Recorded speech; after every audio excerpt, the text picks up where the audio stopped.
Joining me now from the foyer of the House of Commons, Parliamentary Secretary to the Minister of Public Safety, Mark Holland, Conservative Foreign Affairs critic Aaron O'Toole, and NDP immigration critic Jenny Kwan. Hi, everyone. Thanks for being here. Great to be here. Appreciate it. Mr. Holland, I want to start with you. The U.S. Department of Homeland Security says it's reviewing a proposal from the Canadian government to amend the Safe Third Country Agreement.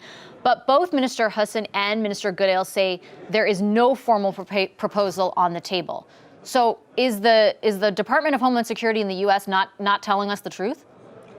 No, what you're hearing is there's nothing that is formal in the discussions that are taking place.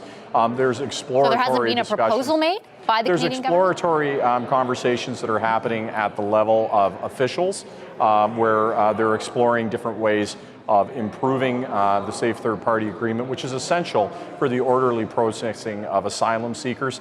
Our system would absolutely be devastated if we just had the ability for everybody who applied in America and was not successful with their asylum claim to just then repeat the same process in Canada. So it's essential that we have a strong and functioning agreement, and we're always in discussions about how we improve that. The discussions that are taking place right now are happening at the level of officials, and they're very nascent. So the U.S. Department of National Homeland Security, or the Department of Homeland Security, I'm sorry, when they say they are considering a Canadian proposal, there is no such specific proposal? Any discussions that are happening are at the very earliest stages, and they're happening at the level of officials. Certainly there is. But that doesn't answer the question. Is there? Well, there's not discussions that have taken place at a political level of offering anything politically to politically. It has been happening at an officials level on a very exploratory basis, at a very beginning basis of flushing out different ideas of what might be considered. So I think it's very, very premature to read into that something that would be formal or something that would be any more advanced than as I'd characterized. Are the Americans characterizing it incorrectly then? I think the Americans are saying that they are having conversations with our officials. So they said they're considering a Canadian proposal. Well, but again, it would happen at the level of officials. So officials are having discussions as they do, where they explore different ideas that have not been authorized in any great sense. They're exploratory, they're nascent, and those discussions are important.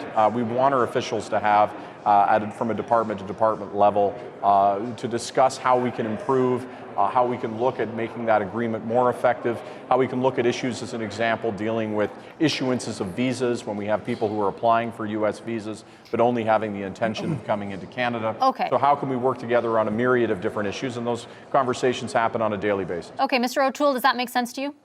Well, Vashi, I'm sorry to interrupt Mark's dance routine here, dancing around what you asked them. It's part of a troubling pattern. The minister told the House of Commons that the Safe Third Country Agreement was working fantastically well for Canada. That was his language.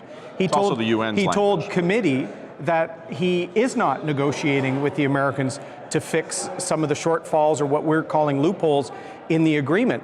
Now, from the Americans, we hear they are. So they haven't been straight with Canadians. His own department was warning him that changes were needed because they predicted at the current rate, and this was last year, there would be 11-year wait lists for Immigration and Refugee Board considerations, and a $3 billion cost to provinces, mainly Quebec and Manitoba at this point. So the department has been warning the minister. He's been, I think, misleading Canadians about the problem. And now the Americans are saying the Canadian government's finally talking to them on it. I just wish they were straight with Canadians, because now they're undermining our confidence in a world-class system. Mr. O'Toole, your party has put forth a solution calling on the government to designate the entire border as an official point of entry, as a way to deny entry to many of these asylum seekers. But a lot of experts that we've spoken to say that that might not actually stop the flow and could make it more dangerous, forcing asylum seekers to sneak into the country. How would you ever enforce that? Well, I've said repeatedly that you can deploy resources to where there's been border areas with difficulties. But how would that prevent them from trying to go in somewhere else? Well, that would be a risk. But what we see now is a prime minister who sent a tweet out being basically showboating after some poor decisions in the United States by President Trump. He decided to showboat. And now in the United States, there's actually organizations that people pay to get them to the border. I understand that, but I'm asking you about the feasibility of your proposed solution. How would that actually be enforceable? Well, it would be consistent with the spirit of the law. If you found a situation... So not enforceable, but it would be forcible. In fact, you could make changes to the act to determine whether somebody had had their asylum claim already reviewed in the United States. And as Mark said, we don't want then everyone saying then we have a chance in Canada for that same asylum review process. Look, when the Liberal government of Jean Chrétien negotiated this agreement with Canada, it was an agreement to make sure there was an orderly system and that the first country someone stepped into fleeing persecution, they claimed asylum. Now we can't have it as a way that's a back door into the immigration system or a shortcut into the IRB system. It's overwhelming the system, and it's not fair for people going to ports of entry and following the rules. Ms. Kwan, you're shaking your head. Why? Well, because you can't talk out of both sides of your mouth. And first off, for the government for the Prime Minister to want to appear on the global stage as a global humanitarian, and at the same time, behind closed doors, are really engaging in talks with the United States to see how we can shut down our border for asylum seekers. But didn't you want them to open up the agreement? Didn't you want the government to be talking to the U.S. about changes to the agreement? What we asked for them to do is to suspend the Safe Third Country Agreement. And in fact, in the agreement itself, Canada has every authority to do just that by just giving notice to the United States. But wouldn't it be better for the relationship between our two countries if that was discussed as a proposal? No, but what we learn in the media today, though, what the government officials are engaging in discussion about is to actually apply the Safe Third Country Agreement for the entire border. To be fair, both Minister Hussain and Mr. Goodale denied that.